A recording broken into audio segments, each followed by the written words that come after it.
All right. Before we get to Ben Shabibo, let's look at Stephen A. Smith, Rip Hannity. Okay?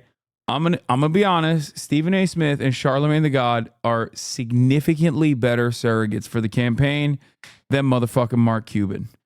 Let's take a look. The reason Kamala Harris is not getting into more depth about all of her possible programs, because I think if people find out, they're not going to be happy about it. I hope that Kamala will win in the end. Mm-hmm. What would be the policies that affect you most that drive you to vote for Kamala Harris? Now, I'll be honest. I haven't paid enough attention to know her specific policies. It does seem like she's been there for the middle class, which a lot of my family is. All right, joining us now with reaction is ESPN host, the one and only Stephen A. Smith. Do you want to get it out of the way now, how hard your life is, that you have to defend the fact that you admit that you're friends with me? You want to get that out of the way at the beginning or at the end? No, Just asking. I don't need to get that out of the way. The public knows that already. You get on my nerves. I don't agree with you 75% of the time, but you're still my buddy. You know, I feel bad for you half the time with some of the takes you give, but I'm here to help you out anyway. What's going on, Sean? Okay. All right. I always say, you say to me, stay in my lane when I talk sports, stay in your lane on politics. However, there's something amazing. Putting aside any demographic group, if you are going to attack them, you want them to vote a certain way, and you're going to suggest that they are sexist or misogynistic, if you're going to suggest, like Stacey Abrams did, that African-American men are racist and sexist, is that a good way to encourage people to vote the way you'd like them to vote? What? No, but I didn't hear Stacey. I didn't hear Stacey Abrams speak in that way. As a matter of fact, she talked about how black men do vote. Black men do support Kamala Harris. Black men do support a lot of the Democrats and what have you. And she's absolutely right about that. You know, I spoke against President Barack Obama, who I know you don't like that, but I admire and respect this man. I did not like what he had to say at that particular clip that you showed, and I spoke out about it on my show, the Stephen A. Smith Show, and I'm unapologetic about that because I know, by and large, black men have always supported black women. That's a fact. That's a point of fact. Now, that doesn't mean that there isn't some misogyny that does exist amongst a few in our community. But I think that when we looked at this election that's forthcoming, and we see Kamala Harris going up against Donald Trump, I don't think it's right to point to that as a reason why it's a nip and tuck race and why she isn't receiving the support that she deserves. And that is why I spoke out against what he had to say on that particular issue, because I was refuting what he was saying. I don't believe that to be the case at all. Okay, both Stephen A. Smith and Charlamagne the God are like kind of conservative voters that end up voting for the Democratic Party. So maybe Kamala Harris was actually signaling to them. They might be the Liz Cheney constituency. Now that I think about it, it's making a lot more sense. Charlamagne the God famously endorsed Michael Bloomberg, probably for money, but that's besides the point. Then he endorsed Pete Buttigieg, I think. He made some very interesting decisions in that primary. And Stephen A. Smith is famous for, 3 base takes to 8 not so good takes. It's interesting. It's interesting to think that, they are the most likely Liz Cheney constituency voters. All right, so let's stay. Because Liz Cheney's a white woman? Wait, what? No, dude. I'm making a joke about them being conservative overall. They're like relatively conservative liberals. On Kamala Harris for a second here. Democrats are in a state of panic. Although momentum seems to be going to Donald Trump. I told you this would happen in a private conversation we had. You were skeptical. I think I was proven right. You know sports better than I do. I think I know politics. I know. You do. But here's my question for you. You did call her out early, and you said she's making a mistake not doing interviews.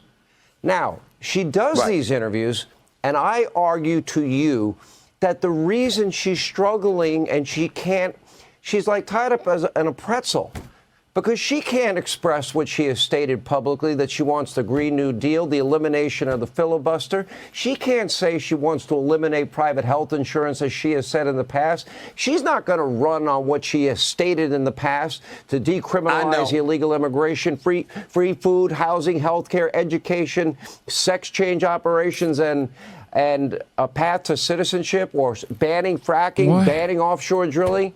So she... Dude, conservative commentary is so awesome. Like, why the fuck am I dealing with all these dumb bitches up my ass all the fucking time, lying on my name, smearing myself, when I could just be like a fucking conservative and just say whatever the fuck I want and just receive admiration from the dumbest motherfuckers out there. Unlimited dollars. Ain't nobody yelling at me about anything. Like, look at what just Sean Hannity said. Okay, look at what he just said. Like, yeah, Kamala Harris wants to do transgender surgeries on frackers that are crossing the border illegally. What's up with that? Of course, she's going to have a hard time dealing with, any kind of slight pushback. It's like, what are you saying? It doesn't matter. It doesn't have to make sense. It's so easy. It's so fucking easy. You just sit there and you're like, Trump good. Okay? Trump good. I will say whatever fucking unhinged ass shit you've ever heard in your entire life. That's your future career when you fall off. Yeah. It's just funny because everyone's always saying that it's going to happen one day. Like, I'm inevitably going to fall off. The fall off is inevitable. It's going to happen. It's going to happen.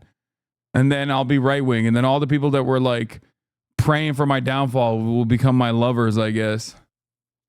He has to...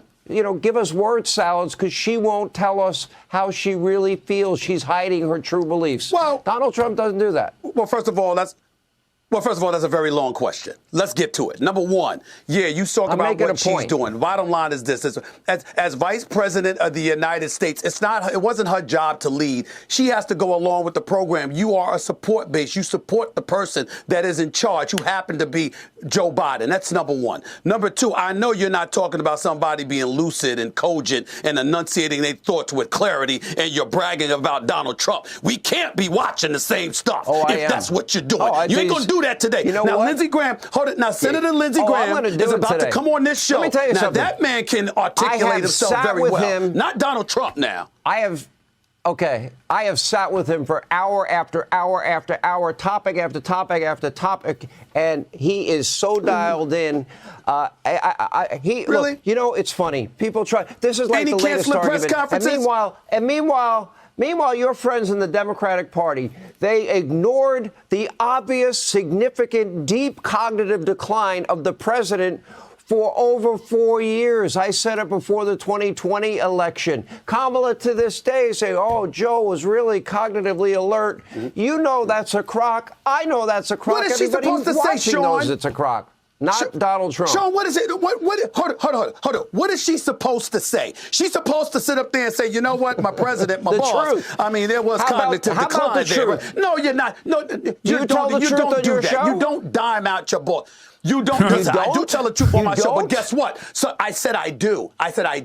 What I said, however, is that I'm not going to dime out my boss if that's my boss. Go ahead. Hang on a second. You know what? I have never watched you hold back. You say what you mean. You mean what you say.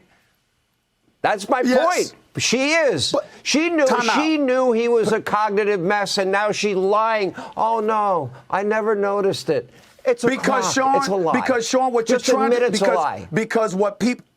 But because listen, I personally, a year earlier, I was saying there's slippage, there's something that ain't there. He ain't going to make it to the election. Y'all better get with the program, do something about it. I was on the record about Joe Biden, but I'm not a part of the Biden administration. And if I was a part of the Biden administration, I wouldn't have told you that. That's number one. Number two, she's the candidate now. You got to run against her. Are you going to beat her, Sean? Are you going to beat her? Are you going to beat her? It's straight up. It's straight up. The American people. Are you as confident as you were months ago? The biggest choice election in a lifetime. I see some slippage on his part. Stephen A. He's running the greatest fucking counter of all time, which is now that Kamala is running and not Joe Biden, you could just be like, oh, he's too old. He's old. He's skipping a beat. He's missing a step here and there. They lied repeatedly, and she said, "Oh no, the border's secure. The border's secure." Now, Are you all sure? of a sudden, Are you sure you want to make the case about somebody lying in favor of Trump? She never changed her positions on. She never changed her position on the. Dude, this is also a fucking idiotic argument because it's like, dude, you talk about Kamala Harris flip-flopping on her positions when you're defending Donald Trump. Donald Trump flip-flops on his positions in the same conversation. What's Donald Trump's position on abortion? Ask him 2 years ago. He's excited at the prospect of it getting overturned. Ask him today. He's like, everybody wanted it to be overturned. I didn't want it to be overturned. Ask him about IVF. He didn't know what the fuck it was. In one moment of the conversation, he didn't know what IVF is. And then the next moment of the conversation, he's the father of IVF. He literally flips in the same sentence. What kind of metric are we applying here? It makes no damn sense. It doesn't make any sense whatsoever. You can't be like, oh, Kamala Harris is a flip-flopper while you're a fucking Trump supporter. Like, what are you talking about? I can say that. You can't, Sean. Green New Deal on sex change operations, open borders, amnesty. Yeah, my favorite one was when he said, Ashley Babbitt died, nobody died. That was the funniest line.